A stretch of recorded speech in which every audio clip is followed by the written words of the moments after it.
அக்கா என்ன பார்த்தா பாவமா இல்ல? விட்டுருங்க ப்ளீஸ். அது எப்படி விட முடியும்? இந்த விஷயத்தை பத்தி இது வரைக்கும் பேசாத அத்தை இன்னைக்கு ஏற்பாடு செய்யறாங்கன்னா என்ன அர்த்தம்? எல்லாம் காலையில வாங்கிட்டு வந்த காய்கறியோட எஃபெக்ட் தானே. அக்கா இனிமே என் வாழ்க்கையிலேயே அந்த காயை நான் வாங்கவே மாட்டேன். ஒரு தடவை நான் வாங்கிட்டு வந்து பட்ட பாடு இருக்கே, ஐயோ போதும்டா சாமி. ஏய், அவங்க உன் அக்கா தானே, கிண்டல் பண்ணிட்டு போட்டுமே, விடு.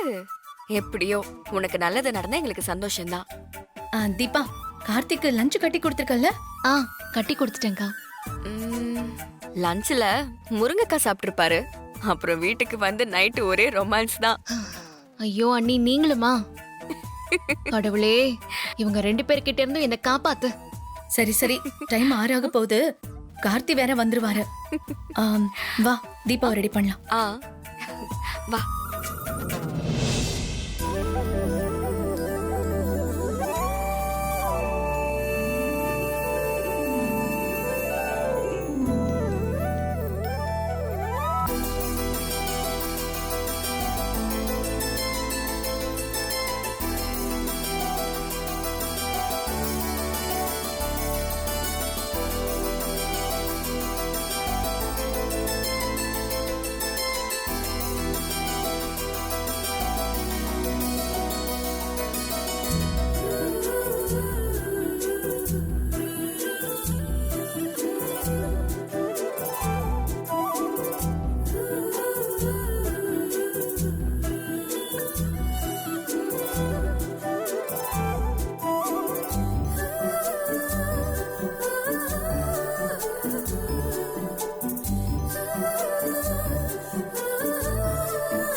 தீபா, நீ சாதாரணமாவே ரொம்ப அழகுதான்.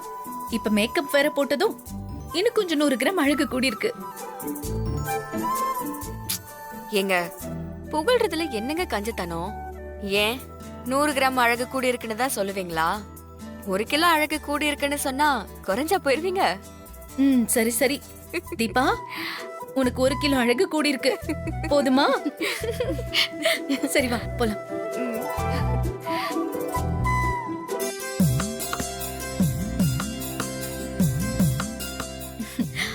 சரி, மணி 6 ஆயிடுச்சு. நீங்க ரூம்லயே இரு, நாங்க கீழே போய் பாக்குறோம். கார்த்தி வந்ததும் மேல அனுப்பி வைக்கிறோம். கார்த்திக்கு எல்லாம் சஸ்பென்ஸா இருக்கட்டும். ஓகே வாங்க.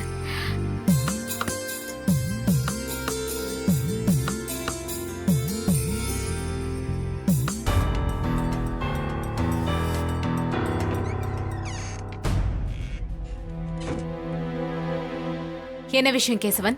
மேடம், நம்ம ஓட்டி பார்த்தா தான் கிடைச்சிருக்க ஆர்டர்ஸை சொன்ன நேரத்துக்கு டெலிவரி பண்ண முடியும். இல்லைன்னா காம்ப்ளிகேட் ஆகிடும். அப்போ ஓட்டி பார்க்க ஆட்களை செலக்ட் பண்ணுங்க. சரிங்க மேடம். அப்புறம் கேசவன், அந்த லிஸ்ட்ல கார்த்தி பேரையும் சேர்த்துருங்க. கார்த்தி பேரையா? மேடம், அவர் இன்னைக்கு தான் வேலைக்கு சேர்ந்திருக்காரு. அவர் போய் எப்படி மேடம்? ஏன் சேர்ந்த அன்னைக்கே ஓட்டி போட்டா பார்க்க மாட்டாரா? அதுக்கு இல்லை madam. Keshavan, just do what I say. சரிங்க மேடம்.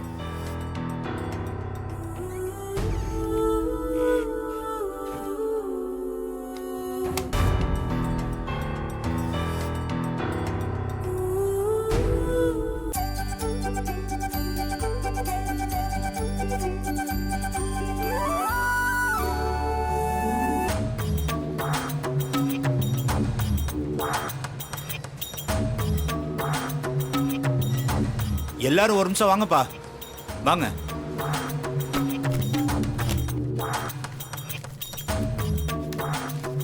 எல்லாரும் நான் சொல்றத ஒரு நிமிஷம் கேளுங்க.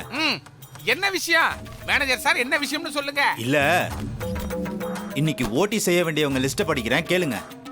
படிங்க. முத்து, கந்தசாமி, அருண், நல்லதம்பி, ராஜா, கதிரு, கார்த்தி. நிறுத்துப்பா. என்ன மாணிக்கம்? என்ன மேனேஜரே, புதுசா சேர்ந்த கார்த்திக்கும் ஓட்டி போட்டிருக்கிறீங்க? இத நான் சொல்லப்பா, மேடமே சொன்னாங்க. ஓ, மேடமே சொல்லிட்டாங்களா? அப்ப ஒண்ணும் பண்ண முடியாது. ஓட்டி பார்த்துதான் ஆகணும் தம்பி. தம்பி, முத நாளே உனக்கு ஓட்டி போட்டுருக்காங்க. மேடமே சொன்னதுனால செஞ்சுதான் ஆகணும். வேற வழி இல்ல தம்பி. அதனால என்னென்ன, வேலைக்குன்னு வந்தாச்சு, செஞ்சுட்டா போச்சு.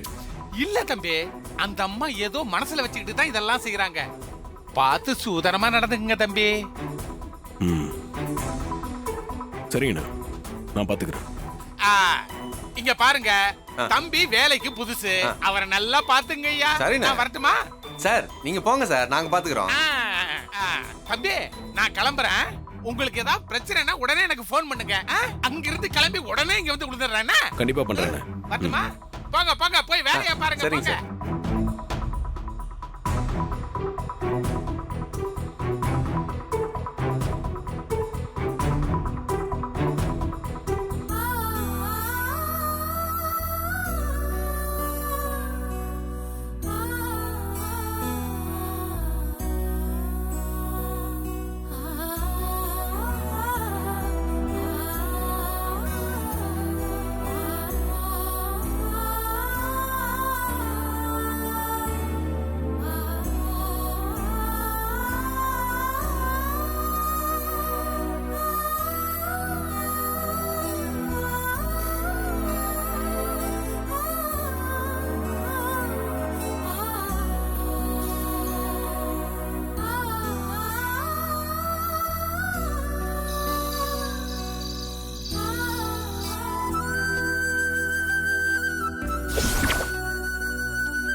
என்னங்க கார்த்தி இன்னும் காணோம். இன்னைக்கு அவனுக்கு சாந்தி முகூர்த்தம் வச்சிருக்கு. இன்னைக்குன்னு பார்த்து சீக்கிரம் வராம லேட் பண்றானே. வந்துருவான் நாச்சியா, நீ கவலைப்படாத. அவனுக்கு எப்படி தெரியும் நீ சாந்தி முகூர்த்தம் ஃபிக்ஸ் பண்ணது? ஓன் பண்ணியாவது தகவல் சொல்லிருக்கலாம். நீதான் சஸ்பென்ஸா இருக்கட்டும்னு சொல்ல வேணான்னு சொல்லிட்டேன். அத்தை, கொஞ்சம் வெயிட் பண்ணுவோம். கார்த்தி எப்படியும் வந்துருவாரு.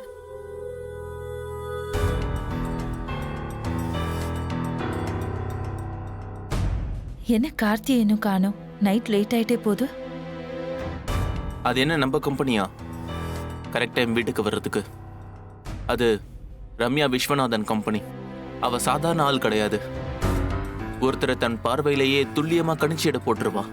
அப்போ கார்த்திகை குறைச்சி எடை போட்டிருப்பான்னு சொல்லு. நிச்சயமா அவனை பத்தி அவளுக்கு இப்பவே தெரிஞ்சிருக்கும். அநேகமா இன்னைக்கே கூட அவங்களுக்குள்ள முட்டல் மோதல் வந்திருக்கலாம். என்னதான் முட்டல் மோதல் வந்தாலும் கடைசியில ஜெயிக்க போறது கார்த்தி தான். ஏன்னா அவன் ராசி அப்படி. இவர் ஒருத்தர் எப்ப பார்த்தாலும் சேம் சைட் கோல் போட்டுட்டு இருப்பாரு. டே அருண், ரம்யா கிட்ட அவன் சீட் எதுவும் செல்லாது. டெய்லி அந்த கம்பெனில நரக வேதனை அனுபவிக்க போறான் பாரு. பார்க்கலாம் என்ன நடக்க போகுதுன்னு.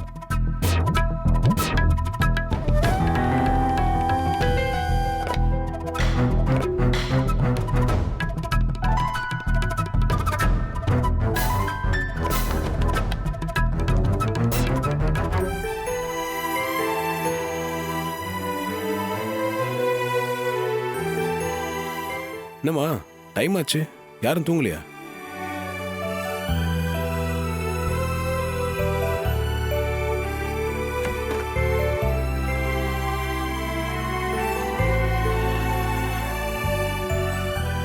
அதை விடுப்பா. புது கம்பெனிக்கு போனியே, உங்க வேலையெல்லாம் எப்படி இருந்துச்சு? அந்த முதலாளி எப்படி? உனக்கு எந்த பிரச்சனையும் இல்லையாங்க? அதெல்லாம் எந்த பிரச்சனையும் இல்லைம்மா. நம்ம கம்பெனி மாதிரி தான் அதுவும். அப்படிதான் நாங்கள் வேலை செய்கிறேன். அப்புறம் ஏன்பா இவ்வளோ லேட்டு? இல்லை, ஓவர் டைம் பண்ண வேண்டியதாக போயிடுச்சு, அதாம்மா லேட் ஆயிடுச்சு.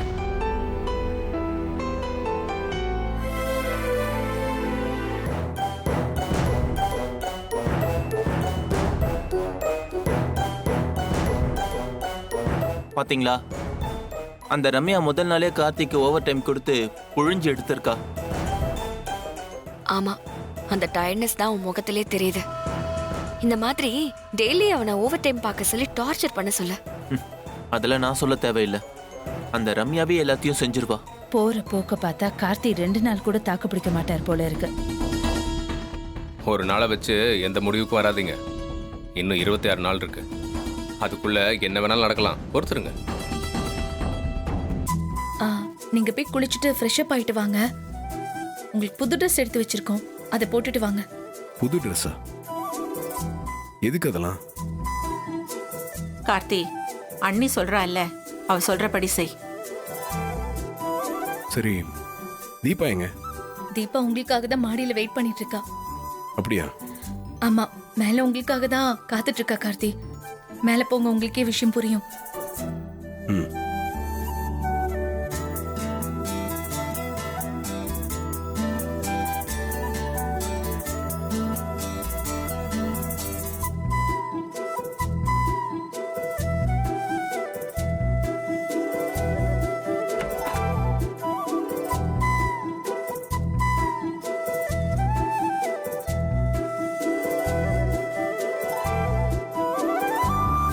என்னங்க இது? யார் இதெல்லாம் பண்ணாங்க? இல்லைங்க, நான் வேண்டாம் தான் சொன்னேன். அத்தை தான் இன்னைக்கு நல்ல நாள்னு சொல்லி இந்த ஏற்பாடுலாம் பண்ணிருக்காங்க. அதான் மீனாட்சி அண்ணன் கீழே ஒரு மாதிரி பேசுனாங்களா? உங்ககிட்ட போய் அப்படி பேசினாங்களா? என்ன கிண்டல் பண்ணிட்டே இருந்தாங்க காலையில இருந்து. கிண்டல் பண்ணாங்களா? ஆமா, உங்க அண்ணியும் எங்க அண்ணியும் சேர்ந்துக்கிட்டு என்ன ஒரு வழி பண்ணிட்டாங்க. ம். அவங்க கிண்டல் கேலில இருந்து தப்பிக்கிறதுக்குள்ள போதும் போதும்னு ஆயிடுச்சு. அத்தையோட விருப்பத்துக்காக தான் நான் ஒத்துக்கிட்டேன். மத்தபடி இந்த மாதிரி நேரத்துல இதெல்லாம் வேண்டாம் தான் நான் சொன்னேன். சரி, நீங்க வேலை செஞ்சு டயர்டா வந்திருப்பீங்க, போய் குளிச்சுட்டு வாங்க. ஏங்க, சொல்லுங்க. உங்ககிட்ட ஒரு விஷயம் கேட்கணும். ம், கேளுங்க. நீங்க புதுசா போயிருக்கிற ஃபேக்டரியோட ஓனர் லேடியா? ஆமா, ரம்யா விஸ்வநாதன். ஏங்க, விஸ்வநாதன்ங்கிறது அவங்களோட ஹஸ்பண்டோட பேரா? இல்ல, அவங்களுக்கு இன்னும் கல்யாணம் ஆகல. விஸ்வநாதன்றது அவங்க அப்பா பேரு. கல்யாணம் ஆகலையா? ஆளு எப்படி இருப்பாங்க? ரொம்ப அழகா இருப்பாங்களா? இப்போ எதுக்கு இதெல்லாம் கேக்குறீங்க? இல்ல, சும்மா தெரிஞ்சுக்கிறதுக்காக தான் கேட்டேன். அழகா தான் இருப்பாங்க. அழகா இருப்பாங்களா? அவங்க எப்படிங்க இருப்பாங்க? உயரமா இருப்பாங்களா இல்ல குள்ளமா இருப்பாங்களா? சரி, ஸ்லிம்மா இருப்பாங்களா இல்ல குண்டா இருப்பாங்களா? இப்போ எதுக்கு நீங்க இவ்வளவு விசாரிக்கிறீங்க? அவங்க என்னதான் அழகா இருந்தாலும் அவங்க அளவுக்கு இருக்க மாட்டாங்க. யார் அளவுக்கு இருக்க மாட்டாங்க? எனக்கு ஒருத்தங்க இருக்காங்க, அவங்க அளவுக்கு அழகா இருக்க மாட்டாங்கன்னு சொன்னேன். யாருன்னு புரியலையே. கண்ணாடியை பாருங்க.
சார், வாங்க.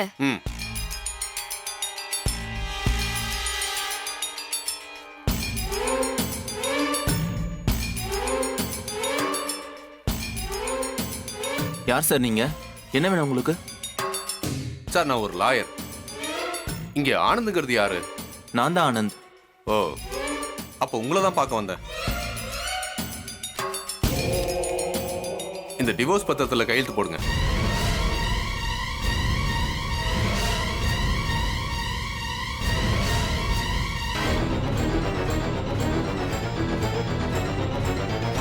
என்ன ரியா இதெல்லாம் உன் ஏற்பாடு தானா? நீ தான் டிவோர்ஸ் விஷயமா லாயரை கன்ஃபார்ம் பண்ணதா சொன்னியே, அது இவர் தானா? இல்ல ஆனந்த், நான் கன்சல்ட் பண்ணது இவரு கிடையாது, வேற ஒரு லாயர். சார், இங்க இருக்க யாருக்குமே உங்களை தெரியல. யாரும் யாரையும் டிவோர்ஸ் பண்ணல. நீங்க தப்பான அட்ரஸ்க்கு வந்துட்டீங்கன்னு நினைக்கிறேன். கிளம்புங்க. இல்ல சார், இந்த அட்ரஸுக்கு தான் வர சொன்னாங்க. நான் கரெக்ட் அட்ரஸுக்கு தான் வந்திருக்கேன். யார் இந்த லாயரு? நாமளே லாயரை பார்க்க போறோம்னு போய் தானே சொன்னோம். அப்புறம் யாரு சொல்லிருப்பாங்க? ஒன்னும் புரியலையே. சார், சொன்னா புரிஞ்சுக்க மாட்டீங்களா? நீங்க யாரும் டிவோர்ஸ்க்கு அப்ளை பண்ணல. கிளம்புங்க. ம். லாயர் சார், போகாதீங்க.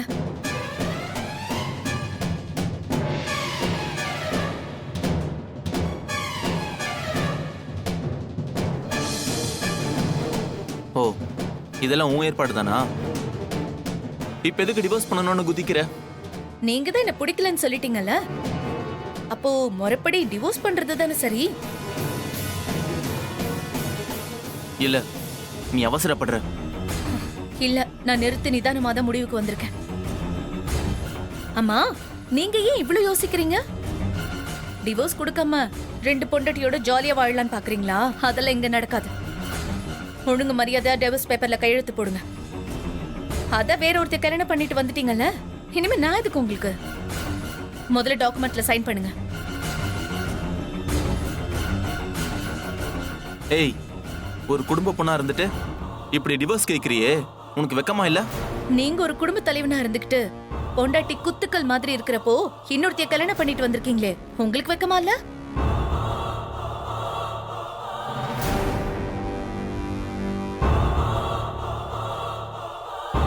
சரி, இவ்வளவு அவசரமா டிவோர்ஸ் பண்ணிட்டு என்ன பண்ண போற? உங்களை மாதிரி நானும் இன்னொரு கல்யாணம் பண்ணிக்க போறேன்.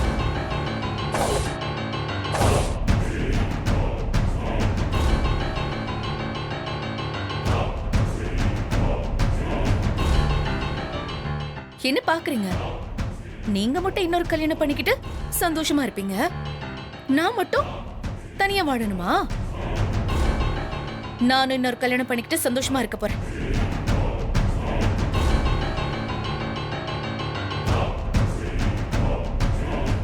எங்க அம்மா உன்னை மூத்த மருமகன்னு தலையில தூக்கி வச்சு கொண்டாடினாங்களே, உன் லட்சணமே இவ்வளவு தானா?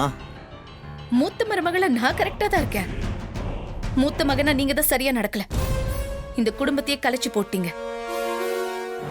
அத்தைக்கு என்ன பத்தி நல்லா தெரியும். அவங்க என்னைக்கும் என்ன தப்பா நினைக்க மாட்டாங்க. அதை எதையும் சொல்லி டாக்குமெண்ட்ல சைன் பண்ணாம தப்பிக்கலான்னு பாக்குறீங்களா? ஆனந்த், அவதான் வேண்டான்னு சொல்றால.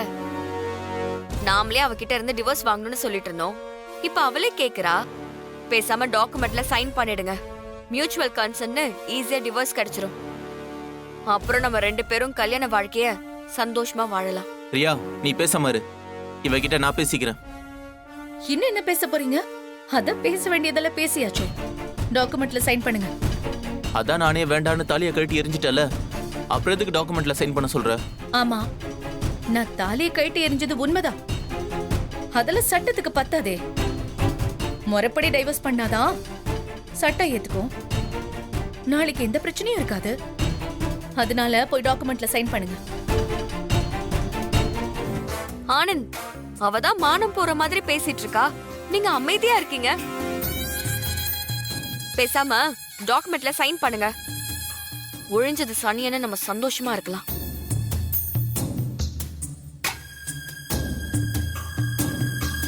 சைன் தானே போடுறேன்.